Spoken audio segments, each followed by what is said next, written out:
everyone, welcome back to the Rocks and Chains YouTube channel. My name's Fleur Hastings and today I'm going to show you how to make this gorgeous butterfly weave. So as we can see, it makes an absolutely beautiful bracelet when worn. It does look like you've got little butterfly segments. This is a butterfly segment here. I've connected them together with a Mobius ring in between, but I'm going to show you how to actually make this gorgeous little segment to start with. So they can be used by themselves, or like I have done in the bracelet, you can connect them together, but they are just really cute little elements to make. So we're going to need two different sizes of jump rings. We're going to use our 5.5 inner diameter on a 1mm wire jump rings for the central sections and for the Mobius sections that are connecting together, and we're going to use our 4mm inner diameter jump ring made on a 1mm wire for the rest of the weave. So we only need a couple of our 5.5s. We're going to use the rest are going to be in our 4mm inner diameter jump rings. Now I've done this one in two-tone colour, but you can do it in whatever colours you want. I do have kits available for this and they are on hochanda.com. So if you go to hochanda.com and look in the brand section for Rocks and Chains, you will see the butterfly weave there. It comes in a couple of different colours, and you can also do it in silver plated or whichever jump rings you have to hand. So obviously when we're going to need some tools, we're going to use our chain nose and our flat nose pliers. I find these combination absolutely brilliant to work with. So we've got our flat nose to start with, which have got our broader nose on them and flat inner jaws, great for holding your jump rings nice and still. And then we've got our chain nose, which have a flat inner jaw and a rounded outer jaw. Okay, so they're like half rounds if you like. So these are your chain nose, these are your flat nose, but whatever kind of pliers you have, as long as they've got smooth jaws on the inside, you're good to go.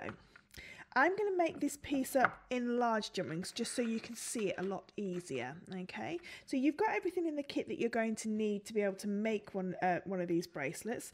But if you are making along with things that you already have at home, I always find a safety pin really handy to hold jump rings where you need them to be.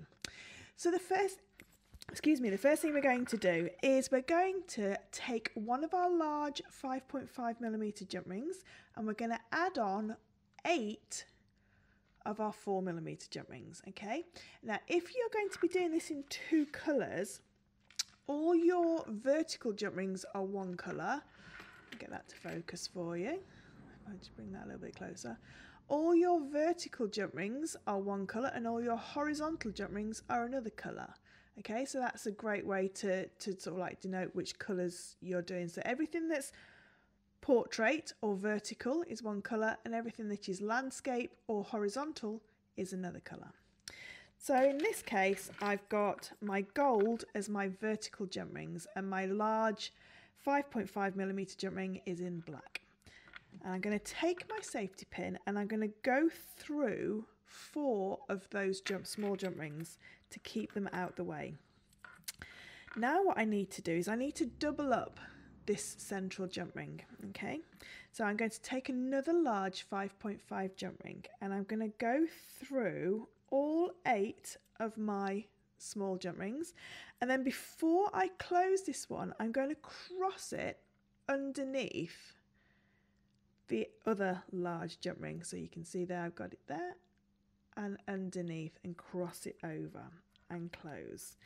Now that will give me 2 jump rings that are now intertwined around each other, which gives you a lovely feature and it also gives it lots of strength as well.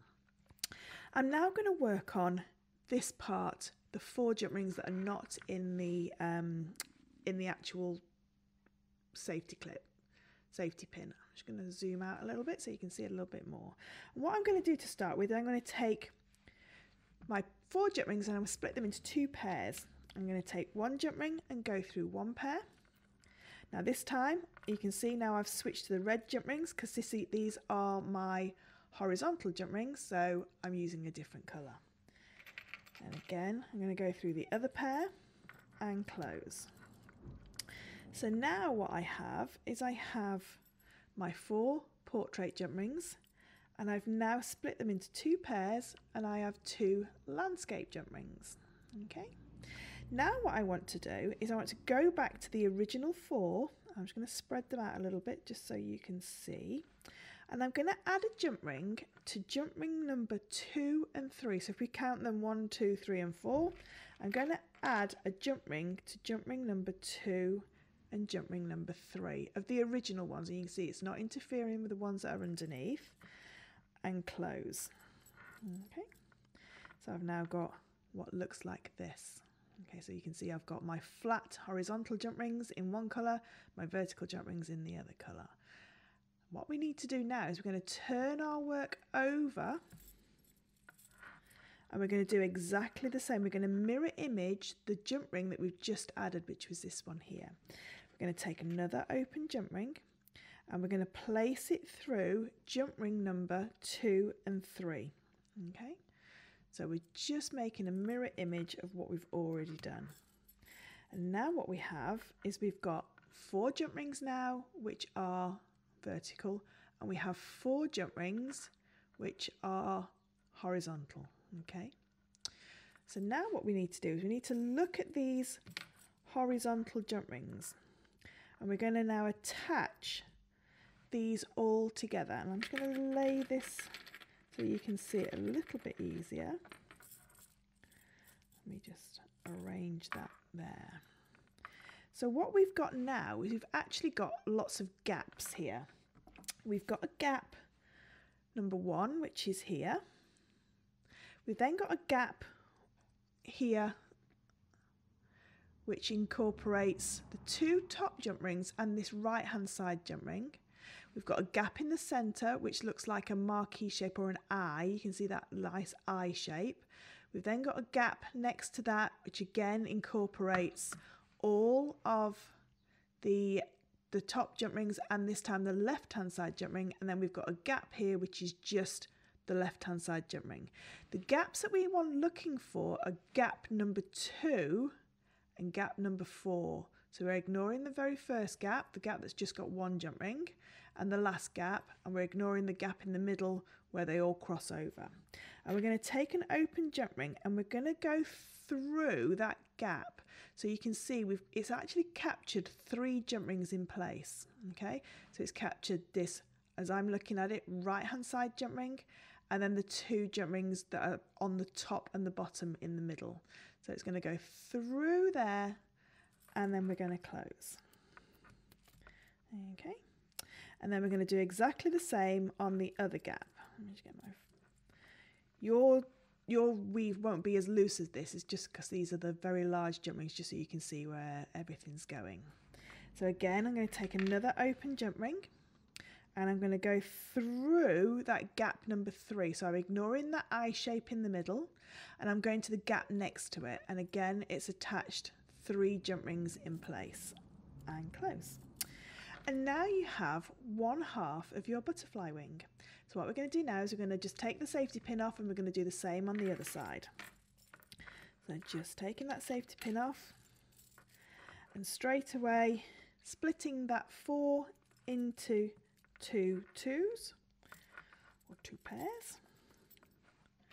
Taking our 2 horizontal jump rings and adding those to the 2 pairs. Going now to jump ring number 2 and jump ring number 3, so the central jump rings, adding a horizontal or landscape jump ring to those 2 so that it sits in the middle. Okay, and then turning our work over. Now this is the step that quite a few people forget. You've got to turn your work over to be able to get the other jump ring on the top. We're looking for 4 landscape and 4 portrait, and then popping that one through jump ring number 2 and 3. And now we're back to where we've got our gaps again, so we can see, I'll just get it so you can see it properly. We can see that eye shape in the middle, gap number 1, 2, 3, 4 and 5. We're going to go through gap number 2 to start with. So either side of that eye, connecting the 3 jump rings together, which in this case is the top and bottom and the right hand side, and then connecting the other one. Now, if you're working on your preferred side, what you can do, if you want to, you can turn it over and carry on working on your preferred side. Or if you're not finding it too much of trouble, you can just carry on working it on either side. And now, when we've got that one in place, we now have our full butterfly section. So what you're going to do is you're going to go ahead and make up as many butterfly sections as you would like for your bracelet. But if you don't know how many you need, it's probably better to make a couple of these up, and then we can connect them together, and then you can carry on going like that until you've got your desired length. So if I just bring over, I've got 3 of my 5.5mm jump rings, and I'm just going to quickly open those up. So there's 1. There's 2 and 3, and I'm going to bring over the bracelet that I need to finish. So I've ended this bracelet here on one of my butterfly sections, and I have another butterfly section here that I want to add in. Okay, so this is if you want to add them in as bracelets.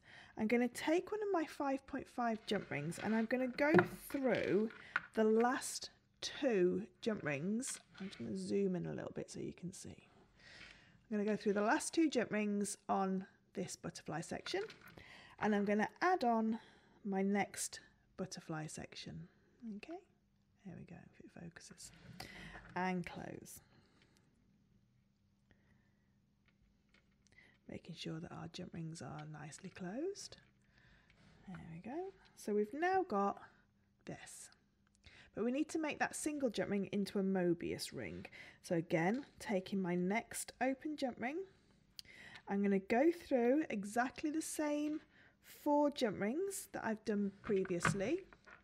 And before I close, I'm going to just cross it underneath the previous one. So it's just, all I did was taking that jump ring, go through those last 2, and then all I did was just encourage it to go underneath and cross it over and close.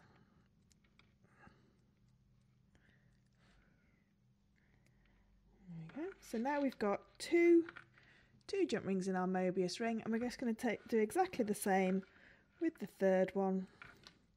So taking an open jump ring. This time I've gone through the 2 small jump rings. This time I can either cross it over now and then go through the last 2, so it's there ready, or I can go through the 4 as normal and cross it under both of them at this point. So that's just entirely up to you which way you want to do it. And close. And there you've got your next butterfly section in place. And then all you need to do is, I tend to finish mine on a Mobius ring, so do exactly the same with your 5.5mm jump rings on either end, and then add a small jump ring for one of your clasps and a jump ring and a clasp for the other side, and you've got your beautiful bracelet. If you're having problems with this weave and you want a little bit more help, feel free to pop along to www.rocksandchains.com, fill out a contact form, ask me any questions you want, or find me on Facebook, Rocks and Chains, and I'll be happy to answer all your questions. I hope you've enjoyed this short tutorial on the butterfly weave. Many thanks. See you soon. Bye.